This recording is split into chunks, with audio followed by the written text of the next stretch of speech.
ಒಂಜಿ ಆಳೆನ ಮುಂಬುಗಳ ವಿಚಾರ ತೊಲಂಗನ ಅಗ್ಲನ ವಿಷಮೆಡ್ತಕ್ಕನ ಏನೊರಿ social science ಕಲ್ತನ ಯಾದನೂ ಉಂಡಲ ಒಂಜಿ ತಾಡ್ನ ಜಾತಿತ ಯಾದನೂ ಉಂಡಲ ಎನ್ನ ಮುಂಬುಗಳ ವಿಚಾರ ಏಪಾಲ ಮತ್ತೆಲ್ಲ ഒരേപോലെ ആവുടുണ്ടക്കന ജാതിയോ മതനോ ഭാഷനോ യാതൊഞ്ചി വ്യത്യാസമില്ലാണ്ട് മത്തെല്ല ഒരേപോലെ മുമ്പ് പോടും സ്വാതന്ത്ര്യം കിട്ടത് ഈത്ത് പരിച്ചാതില ಅಂಬೇಡ್ಕರ್ನ ಮನಸ್ಸಲ್ಲಿ ಆಗ್ರಹ ಈತ ಮುಟ್ಲ ನಡ್ಪುಡಿ ಕಡೀರಿ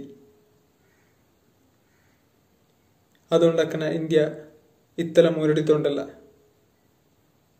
നാണ ഇന്ത്യ തലചേർത്ത് നിന്നിപ്പൊട്ട മത്തേർല ഒരേപോലെ കടിതു കൂട്ടോടു മത്തേറുകള ഒരേപോലെ അവസരല കിട്ടോടു ഇന്ദക്കന എന്ന ഭാവിത ഇന്ത്യ ഇന്ദാവടു എന്ന ഭാവിത ഇന്ത്യ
നമസ്കാരം.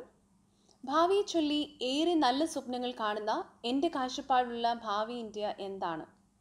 എന്നെപ്പോലെയുള്ളൊരു പ്രവാസി വനിതയ്ക്ക് ഈ വിഷയം ആകാശകുസുമം എന്ന പോലെ അപ്രാപ്യമായ എന്തോ ഒന്നാണെന്ന് തോന്നിപ്പോകുന്നു. ഈ വിഷയത്തിൻ്റെ ആഴവും പരപ്പും അളക്കാൻ എനിക്ക് കഴിവ് കുറവാണെന്ന് വിനീതമായി അനുസ്മരിച്ചുകൊണ്ട് ചില പരാമർശനങ്ങൾ മാത്രം നടത്താൻ ഞാൻ ആഗ്രഹിക്കുന്നു. മലയാള സിനിമയെ കടമെടുത്ത് പറഞ്ഞാൽ അക്ഷരങ്ങൾ അച്ചടിച്ചു കൂട്ടിയ പുസ്തകത്താളിൽ നിന്ന് നാം പഠിച്ച ഇന്ത്യ അല്ല അനുഭവങ്ങളുടെ ഇന്ത്യ. ഇന്ത്യ നേരിടുന്ന പ്രധാന പ്രശ്നങ്ങളിലൊന്ന് ജലപ്രതിസന്ധിയാണ്. നീതി ആയോഗ് 2018 ജൂണിൽ സമർപ്പിച്ച കോമ്പസേറ്റ് വാട്ടർ മാനേജ്മെൻറ്റ് ഇൻഡെക്സ് റിപ്പോർട്ട് പ്രകാരം പ്രധാന ഇന്ത്യൻ നഗരങ്ങളിൽ 2020 ഭൂഗർഭജലം ഇല്ലാതെയാകും. മാത്രമല്ല, ഇന്ത്യൻ ജനതയുടെ 40% 2030 കുടിവെള്ളം ലഭിക്കാതെയാകും. കാലാവസ്ഥാ വ്യതിയാനം ഇന്ന് വെറും ഒരു വാക്കല്ല, അതൊരു യാഥാർത്ഥ്യമാണെന്ന് മനസ്സിലാക്കി വളരെ അടിയന്തരമായും കർക്കശമായും പ്രകൃതിയെ സംരക്ഷിക്കാനുള്ള നടപടികൾ എടുക്കാൻ സർക്കാരിന് കഴിയണം. നമ്മുടെ ദേശീയ ഗീതത്തിൽ പറയുന്ന സുബലയും സുജലയുമായ മാതൃരാജ്യത്തെ സംരക്ഷിക്കാൻ നാം ബാധ്യസ്ഥരാണ്. വരും തലമുറയ്ക്ക് ശരിയായ വിദ്യാഭ്യാസം നൽകുന്നതിനുള്ള ഉത്തരവാദിത്വത്തിൽ സർക്കാരുകൾ കൂടുതൽ ശ്രദ്ധിക്കേണ്ടതുണ്ട്. ഇന്ത്യൻ ശരാശരിയിൽ 7 വർഷം മാത്രമാണ് ഒരു കുട്ടി വിദ്യാലയത്തിൽ ചെലവാക്കുന്നത്. 2035 ആ ശരാശരിയെ 10 വർഷമെങ്കിലുമായി ഉയർത്തേണ്ടതുണ്ട്. ശാസ്ത്ര സാങ്കേതികതയിൽ മുൻപന്തിയിൽ നിൽക്കുന്ന, കൃഷിയിൽ വളരെ നേട്ടം കൈവരിച്ച ഇന്ത്യയാണ് എൻ്റെ സ്വപ്നം. ശാസ്ത്രീയ അടിസ്ഥാനത്തിലും യുക്തിഭദ്രമായും എടുക്കുന്ന തീരുമാനങ്ങളാണ് ഇന്ത്യക്ക് ഭാവി അരുളുന്നത്, അല്ലാതെ മതഭ്രാന്തും അന്ധവിശ്വാസങ്ങളും അല്ല. അടിസ്ഥാനമില്ലാത്ത വൈകാരികതയും മതഭ്രാന്തും ജാതിചിന്തയും ഇന്ത്യയുടെ ആത്മാവിനെ ഭരിക്കാൻ പാടില്ല. എൻ്റെ ചിന്തകളിലെ ഇന്ത്യ ശാസ്ത്ര സാങ്കേതിക വിദ്യയുടെ ഉന്നതങ്ങളിൽ തിളങ്ങുന്ന ഇന്ത്യയാണ്. കാരണം അഭിവൃദ്ധി പ്രാപിച്ച ഏതൊരു സമൂഹവും ശാസ്ത്രത്തിനും വിവര സാങ്കേതിക വിദ്യയ്ക്കും കൊടുത്ത പ്രാധാന്യം നമ്മുടെ കാഴ്ചപ്പാടിനെ സ്വാധീനിക്കണം. ആഹാരത്തിൻ്റെ കാര്യത്തിൽ സ്വയം പര്യാപ്തമായ ഇന്ത്യയുണ്ട് എൻ്റെ ചിന്തകളിൽ. എല്ലാ തരിശുനിലങ്ങളും ഫലഭൂയിഷ്ടമാകുന്ന, കൃഷിനഷ്ടത്തിൻ്റെ പേരിൽ കർഷകൻ ആത്മഹത്യ ചെയ്യാത്ത, പോഷകാഹാരക്കുറവിൽ കുട്ടികൾ മരിച്ചു വീഴാത്ത ആത്മനിർഭര ഇന്ത്യ. കൃഷിക്ക് നമ്മുടെ സാമ്പത്തിക ചിന്തകളിൽ ഏറെ പ്രാധാന്യം കൊടുക്കണം. ഏറെ മികച്ച വിത്തുകളും വളവും ആധുനിക കാർഷിക ഉപകരണങ്ങളും കർഷകർക്ക് എത്തിച്ചു കൊടുക്കുകയും തീവ്രമായ പദ്ധതികൾ ആവിഷ്കരിച്ച് ഒരു ഹരിത വിപ്ലവത്തിനു കൂടി നാം തയ്യാറാവുകയും ചെയ്യണം. അറിവില്ലായ്മയും നിരക്ഷരതയും തുടച്ചു നീക്കിയ ഇന്ത്യയാണ് എൻ്റെ ഭാവി ഇന്ത്യ. കാരണം അറിവുള്ള പൗരന്മാരാണ് ഒരു മികച്ച ജനാധിപത്യ സംവിധാനത്തിൻ്റെ സംസ്കാരത്തിൻ്റെ അടിത്തറ. വ്യക്തി സ്വാതന്ത്ര്യവും ആവിഷ്കാര സ്വാതന്ത്ര്യവും അംഗീകരിക്കപ്പെടുകയും സംരക്ഷിക്കപ്പെടുകയും ചെയ്യുന്ന ഇന്ത്യയാണത്. ഭാവിയുടെ ഇന്ത്യ ഉള്ളവനും ഇല്ലാത്തവനും തമ്മിലുള്ള അന്തരം വളരെ കുറവുള്ള ഒന്നായിരിക്കണം. ദേശീയ വരുമാനവും അവസരങ്ങളും യുക്തിസഹമായി വിതരണം ചെയ്യപ്പെടും. ആഹാരവും വസ്ത്രവും വീടും വളരെ അത്യന്താപേക്ഷിതവും ആവശ്യവുമായ അവകാശങ്ങളാവും എൻ്റെ ഭാവി ഇന്ത്യയിൽ. സ്ത്രീ ശാക്തീകരണം ഒരു മുദ്രാവാക്യമല്ല എനിക്ക്. അത് കുടുംബത്തിൻ്റെയും സമൂഹത്തിൻ്റെയും അടിസ്ഥാന ശിലകളിലൊന്നാണ്. ജൈവിക വ്യത്യാസങ്ങളുടെ സംഘർഷമല്ല നമ്മെ നയിക്കുക, സങ്കുചിത മനോഭാവങ്ങളുമല്ല. പരസ്പര സ്നേഹവും തുല്യനീതിയും സമന്വയവുമാണ് നാളെയുടെ ദേശീയത. ഇന്ത്യ വളരെ സമ്പന്നമായ സാംസ്കാരിക പൈതൃകം കാത്തുസൂക്ഷിക്കുന്നു. വിവിധ മതങ്ങളിലും വർണ്ണങ്ങളിലും വിചാരധാരകളിലും വിശ്വസിക്കുന്ന ജനങ്ങൾ സമാധാനമായി ജീവിക്കുന്നു. നിക്ഷിപ്ത താൽപ്പര്യങ്ങളുടെ ഇടപെടലുകളെയും അസമാധാനം പരത്തുന്ന ചിന്താസരണികളെയും തിരിച്ചറിയാൻ ജനങ്ങളെ പ്രാപ്തരാക്കണം. ഇത്തരത്തിലുള്ള എല്ലാ പ്രവണതകളും ഒഴിവാക്കപ്പെട്ട വിഭിന്ന വംശക്കാരുടെ ഒരു മഹത്തായ സമന്വയമാണ് എൻ്റെ ഭാവി ഇന്ത്യ. ഭാരതം എന്നും പേർ കേട്ടാൽ അഭിമാനപൂരിതമാകണം അന്തരംഗം എന്നത് ഓഗസ്റ്റ് 15 മാത്രം ചൊല്ലേണ്ടതല്ല. ഈ സ്വപ്നങ്ങളൊന്നും വളരെ വേഗം കൈവരിക്കാനാവുന്നതല്ല. അത്യധ്വാനവും നിതാന്ത ജാഗ്രതയും വേണം നമുക്ക്. ലക്ഷ്യത്തിലെത്താനുള്ള ത്വരയും ആർജവവും വളരെയേറെ വേണം. കാണാവുന്നതും COVID-19 പോലെ അപ്രതീക്ഷിതവുമായ ഏറെ പ്രതിസന്ധികൾ നമുക്ക് നേരിടേണ്ടതുണ്ട്. എങ്കിലും എൻ്റെ ശുഭപ്രതീക്ഷ ഒരു ചെറു കവിതാശകലത്തിൽ ചുരുക്കട്ടെ. ഇരുളിനിയും പരക്കട്ടെ മേൽക്കുമേൽ, കരിമുകിൽ മാല മൂടട്ടെ വാനിടം, മിന്നട്ടെ കൊള്ളിയാൻ ഇടവിടാതടിക്കട്ടെ ചണ്ടാനിലൻ, പരമശൂന്യമാമീ വഴിത്താരതൻ, പരിധി കാണാതെ പിന്തിരിയില്ല ഞാൻ. ജയ് Hind.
Hello everyone, this is Sadhna Chopra. I'm 25 years old. I'm from Ropar, Punjab. So, according to me, my vision of future India is I really want to see India to be a country having least percentage of people suffering from mental illness. And for that, the major question is what India must do to solve its mental health crisis. As we all know, the first and foremost reason behind India to lose its mental health is obviously the lack of awareness and sensitivity about the issue. According to the estimation by World Health Organization, mental illness makes about 15% of the total disease condition around the world. According to that estimate, India has been one of the largest population containing people suffering from mental illness. And with that estimate, World Health Organization has labeled India to be the world's most depressing country. There is no exaggeration to say that our country is already under major mental health epidemic. So if we really want to do something about it, we really need to take major steps. Now, as we know, mental illness demands active policy intervention and resource allocation by the government. So the government really need to educate the society. They should discuss about it. You know what the major issue is? The person who is actually suffering from mental illness doesn't have any idea about it. His family doesn't know about it. So the people in majority should discuss about it. People actually suffering from mental illness should get same access to the care so that they don't feel different from the people who are actually suffering from other disease or other physical disorders. The government must provoke masses to learn through campaigns and other various things. At least the person who is suffering from mental illness should not feel any hesitation to go to any doctor, therapist or psychiatrist. At least the professional help is the major help, as we all know. They need to live their life with full dignity and confidence, and it requires collaborative public, private and social partnership to change the things considerably. Let's not forget that the mental illness and the mental health needs is more sunlight, more candor and unashamed conversations. They should promote destigmatization and ensure socio-economic inclusion of person affected by it by promoting and providing accessible, affordable and quality health. And in this way, I can vision India to be the country having more awareness and people who are less ashamed of talking about this issue, and in this way we can see India as a country having least percentage of people suffering from mental illness. Thank you so much.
Namaskar, a very good afternoon, and this is Sanjay Rai from Sikkim, and this is a video for Kites Foundation on the topic of my vision for India.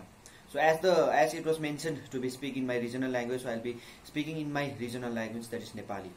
र आजको यो video एकदमै महत्त्वपूर्ण रहेको छ। यो भिडियोमा के भनेको छ भने चाहिँ मेरो भविष्यको लागि, हाम्रो देशको लागि चाहिँ भिजन के छ, मेरो भविष्यको देश चाहिँ कस्तो हुनेछ भनेर त्यो जुन चाहिँ छ त्यो भिडियोमा हामी त्यो कुरा गर्न गइरहेछौँ। भनिन्छ कि रोम जस्तो एउटा जुन चाहिँ डेभलप नेसन थियो, उहिले नै एकदमै डेभलप भइसकेको देश थियो, त्यो देशलाई पनि बनाउन चाहिँ एक दिन लागेको होइन, तर वर्ष दिन खटेर चाहिँ त्यो देश बनेर आज त्यहाँसम्म पुगेको हो। सो त्यस्तै प्रकारले हामीले पनि यदि हाम्रो देश बनाउनु छ भनेखेरि आजको भोलि हाम्रो देश डेभलप हुन्छ, आजको भोलि हामी टपमा पुग्छौँ भन्ने होइन, तर हामीले देश बनाउनको लागि चाहिँ हामीले दिनदिनै खट्नुपर्छ र दिनदिनै हामीले नेसन बिल्डिङपट्टि जानुपर्छ। अनि हामीले त्यो नेसन बिल्डिङपट्टि चाहिँ जानुपर्छ भने चाहिँ हाम्रोमा चाहिँ पेट्रियोटिजम हुनुपर्छ, हाम्रोमा देशभक्ति हुनुपर्छ आफ्नो देशको प्रति। जस्तो जापान छ एउटा, तपाईँहरूलाई इक्जाम्पल दिन चाहन्छु। जापानमा त्यहाँको मान्छेहरू यति बिघ्न काम गर्छन्, आफ्नो लागि काम गर्छन्, आफ्नो परिवारको लागि काम गर्छन् र उप्रिएका समयबाट आफ्नो देशको लागि पनि काम गर्छौँ। हामी देख्छौँ कि इन्डियामा चाहिँ के हुन्छ भने जब 10 to 4 छ भने जबमा जानेहरू 11 बजे जान्छ, 3 बजे निस्किन्छ। तर जापानमा के हुन्छ मान्छेहरू 9 बजे गएर 4 बजेसम्म उनीहरूको शिफ्ट छ भने इभन आफ्टर द्याट त्यहाँदेखिको उता पनि 4 बजेदेखि उता पनि 1 घण्टा 2 घण्टा उनीहरूले देशको लागि काम गर्ने हुन्छ। र हामीले यदि आफ्नो देश बनाउनु छ र हामीले यदि हाम्रो देशलाई अघि बढाउनु छ भनेखेरि चाहिँ त्यस्तो हुन्छ। र म भन्न चाहेको होइन कि हाम्रो देश एकदमै टुप्पोमा पुग्नुपर्छ, हामी एकदमै डरलाग्दो हुनुपर्छ भन्ने पनि होइन, तर हाम्रो देश चाहिँ मलाई कस्तो चाहिएको छ भने चाहिँ हाम्रो देश चाहिँ एकदमै सुख होस्, शान्ति होस्। यसमा रिलिजियन जुन चाहिँ जातको नाममा तँ यहाँको तँ त्यहाँको त्यो धर्मको भन्ने बीचमा चाहिँ झगडा नहोस् भन्ने चाहिँ मेरो एउटा सपना छ। किनभने अहिले हामी देख्छौँ कि जातको नाममा, धर्मको नाममा मान्छेहरूलाई एकाअर्कालाई काटिएको छ र त्यो सुन्दाखेरि एकदमै मन दुखेर आउँछ र हामी जस्तो युवा पिँढीहरूलाई एकदमै नराम्रो इम्प्याक्ट पनि हुन्छ र कतिजना जति आउँदो जेनेरेसन उनीहरूको लागि एउटा नराम्रो इक्जाम्पल सेट हुन्छ। सो त्यसै कारण गर्दै सर्वप्रथम चाहिँ म चाहन्छु कि हाम्रो देश एकदम डाइभर्स छ, एकदमै बेसी हाम्रोमा रिलिजियन छ, कास्टहरू छ, सबैजना मिलेर यदि हामीले एकपट्टि फोर्स गरेर चाहिँ इन्डियालाई अगाडि बढ्न लगायो भनेदेखि चाहिँ म तपाईँहरूलाई आश्वासित गर्छु कि हामीलाई रोक्नुबाट कसै देशले पनि हामीलाई रोक्न सक्ने छैन। हामी टुप्पासम्म पुग्ने नै छ अवश्य, र त्यसको लागि चाहिँ हामी सबैजना एकअर्कासँग मिलेर काम पर्ने हुन्छ। र अर्को कुरा के छ भने चाहिँ इन्डियामा चाहिँ म के भन्न चाहन्छु भन्दाखेरि चाहिँ with due respect to all the politicians, हाम्रो पोलिटिसियन्स जति हुनुहुन्छ उहाँलाई रेस्पेक्ट साथ सम्मान साथ म के भन्न चाहन्छु भने चाहिँ अबको भावी पिँढीहरू जति पनि युवाहरू आउँछ उहाँहरूलाई पोलिटिक्समा जोइन गराउनुपर्छ।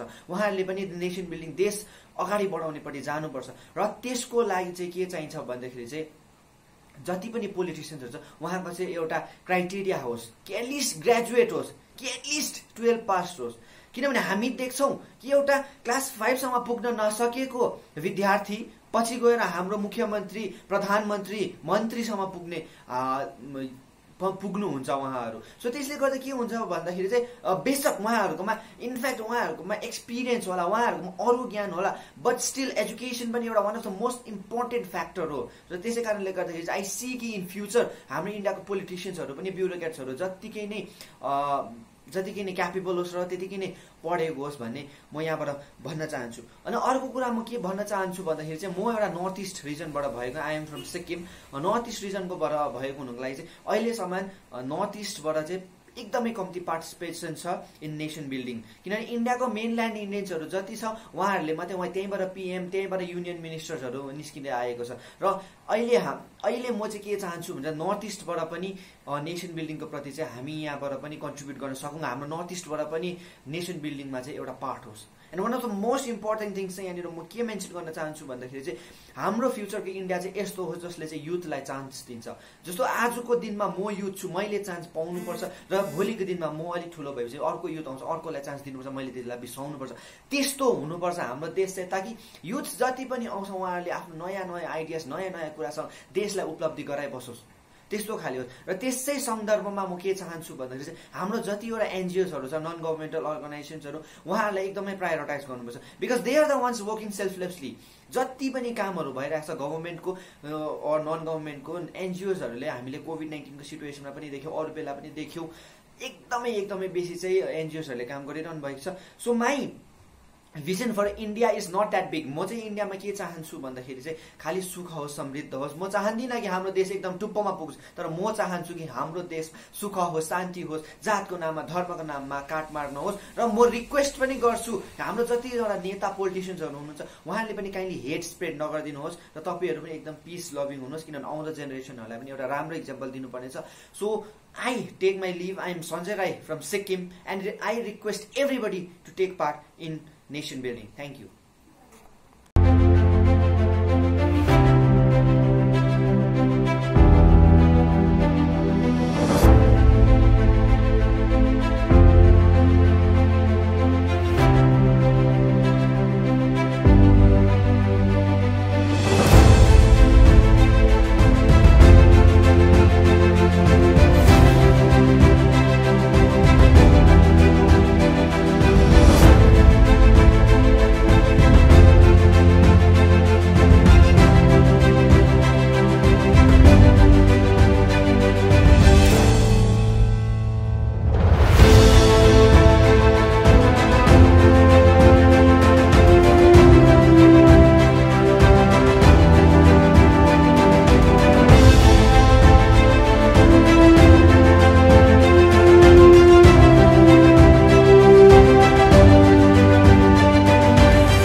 नमस्ते, मेरा नाम शीतल वर्मा है और मैं जम्मू कश्मीर से बिलोंग करती हूँ।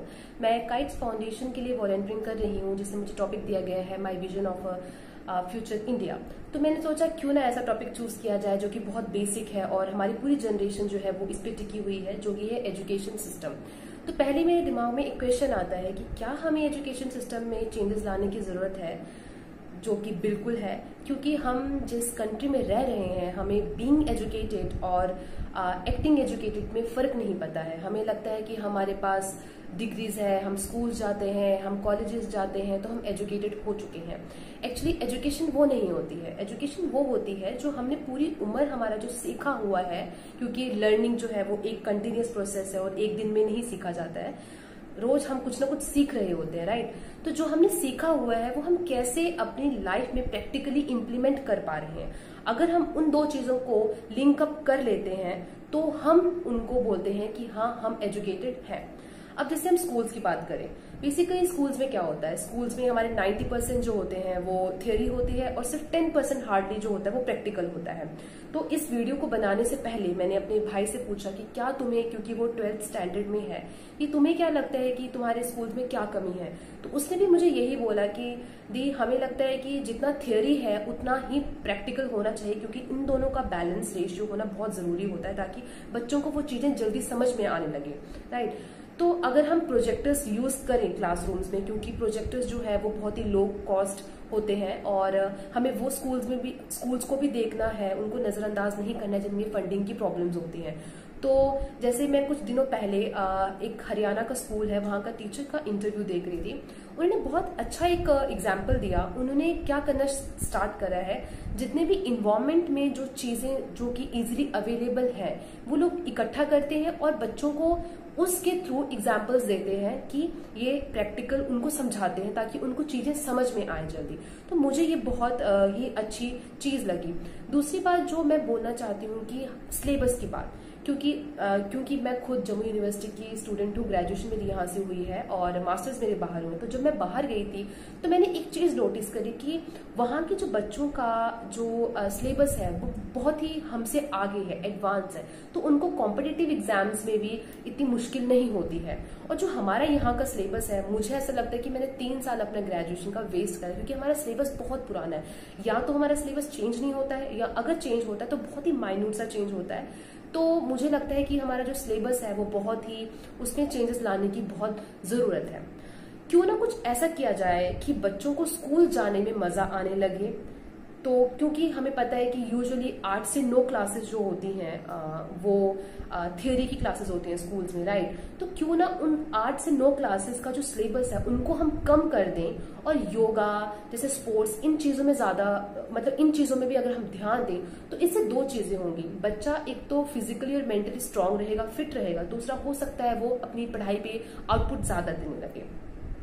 दूसरा एक चीज और ऐड करना चाहती हूँ, जैसे हम बच्चों को उनकी अच्छी परफॉर्मेंसेस के लिए हम उनको ग्रेड सिस्टम देते हैं, हम उनको रिपोर्ट कार्ड देते हैं, वैसे क्यों ना कुछ ऐसा सिस्टम हो कि हम टीचर्स के अच्छी परफॉर्मेंसेस के लिए भी उन्हें अगर हम कुछ ग्रेड दिया जाए या कुछ वैसा किया जाए ताकि उनको भी अंदर से कॉन्फिडेंस आए और उन्हें भी अच्छा लगे कि अगर चलो हम भी अच्छी मेहनत करते हैं, उनको भी अच्छा सपोर्ट मिले। अगर हम सब्जेक्ट की बात करते हैं तो हमारे स्कूल में बहुत वास्ट सब्जेक्ट है। अल्टीमेटली हमें क्या करना है, हमें बच्चों का बर्डन कम करना है, राइट।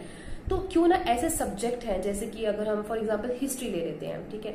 अब हम पूरी हिस्ट्री को तो स्क्रैप नहीं कर सकते क्योंकि हिस्ट्री बहुत इंपॉर्टेंट टॉपिक है, सब्जेक्ट है।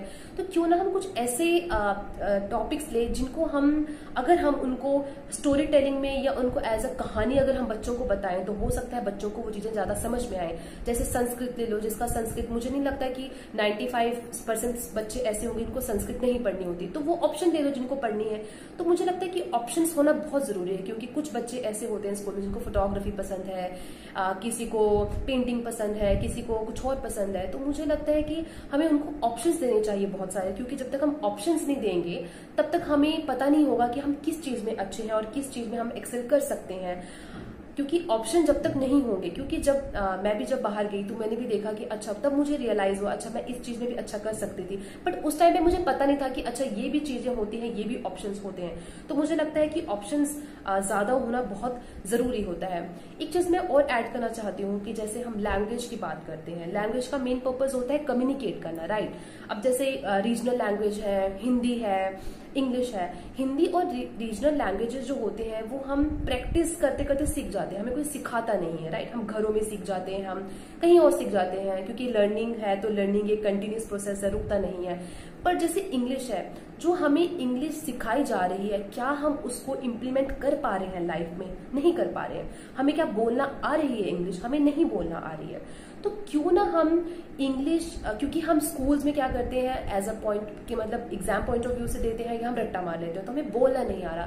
तो क्यों ना कुछ ऐसा हो कि जो इंग्लिश के जो टॉपिक्स हैं, थियोरी है, उसको हम ज़्यादा प्रैक्टिकल में अप्लाई कर सकें। क्योंकि अगर मैं एग्जांपल के तौर पे समझाऊं तो अगर कोई बच्चा अगर फोटोग्राफी में उसको इंटरेस्ट है पर वो फोटोग्राफी अगर फोटोज नहीं खींचता होगा तो उसका कोई मतलब नहीं होगा। तो जितना हम प्रैक्टिकली करेंगे चीज़ें उतना ही हमें चीज़ें समझ में आएंगी। तो मुझे लगता है कि अगर हम कुछ ये चेंजेस लाएं एजुकेशन में तो हो सकता है हम ज़्यादा आगे बढ़ें।